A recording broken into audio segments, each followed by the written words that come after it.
సంగారెడ్డి ఎరుపు వర్ణమైంది. ఇవాల్టి నుంచి టౌన్లో సిపిఎం మహాసభలు జరగనున్నాయి. ఈ సందర్భంగా భారీ ర్యాలీ, బహిరంగ సభను ఏర్పాటు చేస్తున్నారు. ఈ సభకు సిపిఎం అగ్రనేతలు హాజరు కానున్నారు. 4 రోజుల పాటు జరగనున్న మహాసభల్లో వివిధ అంశాలపై చర్చించనున్నారు నేతలు. ప్రజా సమస్యల పరిష్కారానికి చేయాల్సిన పోరాట రూపకల్పన చేయనున్నారు లీడర్లు.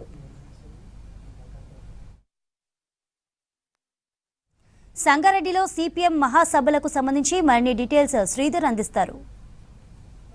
సంగారెడ్డి జిల్లా కేంద్రంలో సిపిఎం 4వ మహాసభలు రాష్ట్ర మహాసభలు జరుగుతున్నాయి. ఈరోజు ప్రారంభమై 4 రోజుల పాటు కొనసాగే ఈ రాష్ట్ర మహాసభలకి రాష్ట్ర వ్యాప్తంగా కూడా నాయకులతో పాటు జాతీయ స్థాయి నాయకులు హాజరయ్యే ఈ కార్యక్రమం మొత్తం సంగారెడ్డి జిల్లా కేంద్రంలో ఏర్పాట్లు జరిగినాయి. ప్రస్తుతం సంగారెడ్డి జిల్లా కేంద్రంలోని వీధులన్నీ కూడా ఎర్ర జెండాలతో నిండిపోయిన పరిస్థితి ఉంది. ప్రస్తుతం ఈరోజు కార్యక్రమాలు ఎట్లా ఉండబోతున్నాయి, దాంతోపాటు ఈ 4 రోజుల కార్యక్రమం ఎట్లా ఉండబోతున్నాయి, సిపిఎం జిల్లా నాయకుల్ని అడిగి తెలుసుకునే ప్రయత్నం చేద్దాం. సార్ చెప్పండి, మొత్తం ఈ రాష్ట్ర మహాసభల్లో ఎట్లాంటి కార్యక్రమాలు జరుగుతున్నాయి, ఈరోజు ఎవరెవరు నేతలు హాజరు కానున్నారు?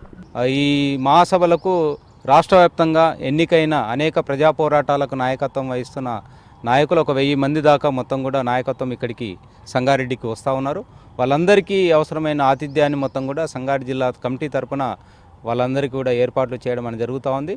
4 రోజుల పాటు కూడా నాయకత్వం డెలిగేట్స్ మీటింగ్ జరుగుతుంది. ఈ డెలిగేట్స్ మీటింగ్కు మొత్తం కూడా నాయకులతో పాటు జాతీయ నాయకులు కూడా హాజరవుతూ ఉన్నారు. ఈరోజు ఇక్కడ జిల్లా కేంద్రంలో భారీ బహిరంగ సభ ప్రదర్శన కూడా ఏర్పాటు చేయడం జరిగింది. దీనికి ముఖ్య అతిథిగా సిపిఎం పార్టీ పొలిట్ బ్యూరో సభ్యురాలు బృందా కరత్ గారు వస్తూ ఉన్నారు. వారితో పాటు బివి రాఘవులు గారు, అదేవిధంగా మా రాష్ట్ర కార్యదర్శి తమ్మినేని వీరభద్రం గారు, చుక్కారాములు గారు, మాజీ ఎమ్మెల్యే జూలకంటి రంగారెడ్డి గారు, రాష్ట్ర నాయకత్వం మొత్తం కూడా ఇక్కడికి ఈరోజు ఈ బహిరంగ సభలో కూడా పాల్గొంటూ ఉన్నారు. ఇక్కడున్న ఈరోజు ఈ సంగారెడ్డి జిల్లాకు సంబంధించిన కార్మిక వర్గము, రైతులు, కూలీలు కూడా ఈ బహిరంగ సభలో ప్రదర్శనలు కూడా పెద్ద ఎత్తున పాల్గొంటూ ఉన్నారు. ఈరోజు విచిత్ర వేషాలు, ఒక సందేశాన్ని, ఒక ప్రత్యామ్నాయ కళారూపాలను కూడా ఈరోజు చూపించే పద్ధతిలో కూడా మేము కార్యక్రమాల్ని నిర్వహిస్తాము. ఈ నిర్వహణకు సంగారెడ్డి జిల్లా ప్రజానీకం కూడా పెద్ద ఎత్తున సహకరిస్తూ ఉన్నారు. మీలాంటి ఎర్రజెండా ఉండాలి, ప్రశ్నించే గొంతు ఉండాలి, ప్రజాస్వామ్యం గురించి మాట్లాడే వాళ్ళు ఉండాలి, మీరు లేకపోతే ఎవరు అడుగుతారని చెప్పేసి ప్రజల నుంచి కూడా మంచి స్పందన మాకు వస్తూ ఉంది. అనేక మంది కూడా అనేక రూపాలలో కూడా మాకు సహాయ సహకారాలు అందిస్తున్నారు. ఆ విధంగా జయప్రదం అవుతా ఉంది. ఏ అంశాలపైన ప్రధాన చర్చ జరిగే అవకాశం ఉంటుంది ఎజెండా? ప్రధానంగా మేము మహాసభలు అనేటివి ప్రతి 3 సంవత్సరాలకు ఒకసారి మహాసభలు నిర్వహిస్తూ ఉంటాము. ప్రధానంగా ఏంటంటే ఈ 3 సంవత్సరాల కాలంలో ప్రజా పోరాటాలు ఏమి నిర్వహించాము, ప్రజలకు ఏం లాభం జరిగింది అనేది ప్రధానంగా చర్చ జరుగుతుంది. అదేవిధంగా భవిష్యత్తులో ఈ ప్రభుత్వ విధానాలు, ప్రజలు పడుతున్న ఇబ్బందులు, బాధలు, కార్మికులు ఎదుర్కొంటున్న సమస్యలు ఏవైతే ఉన్నాయో, రైతులు, కూలీలు ఎదుర్కొంటున్న సమస్యలు ఏవైతే ఉన్నాయో వాటి మీద చర్చించి భవిష్యత్తులో ఏ విధమైన ప్రజా పోరాటాలు నిర్వహించాలనేది భవిష్యత్ కర్తవ్యాలను కూడా ఈ మహాసభల్ని రూపొందించుకోవడం అనేది జరుగుతుంది. 3 రోజుల పాటు కూడా ఆ విధమైన అంశాల మీద కమిషన్లు వేస్తాము, రిపోర్ట్ల మీద చర్చిస్తారు.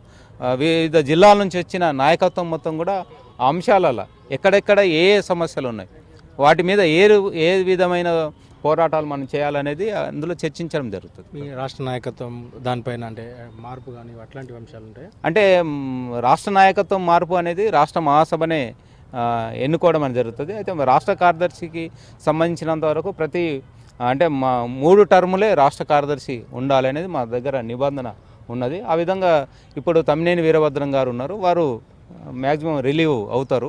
వారి స్థానంలో కొత్త నాయకత్వాన్ని ఎన్నుకోవడం అనేది మహాసభ రాష్ట్ర కమిటీ ఎన్నుకుంటుంది. రాష్ట్ర కమిటీ కార్యదర్శి వర్గం రాష్ట్ర కార్యదర్శిని మహాసభ ఎన్నుకోవడం అనేది జరుగుతుంది. ఆ ప్రక్రియ ప్రజాస్వామ్యయుతంగా మా పార్టీలో జరుగుతుంది. ఇది కొత్త కార్యదర్శిని, కొత్త కమిటీని మొత్తం కూడా రాష్ట్ర మహాసభ ఎన్నికైన డెలిగేట్స్ అందరూ కూడా ఎన్నుకుంటారు.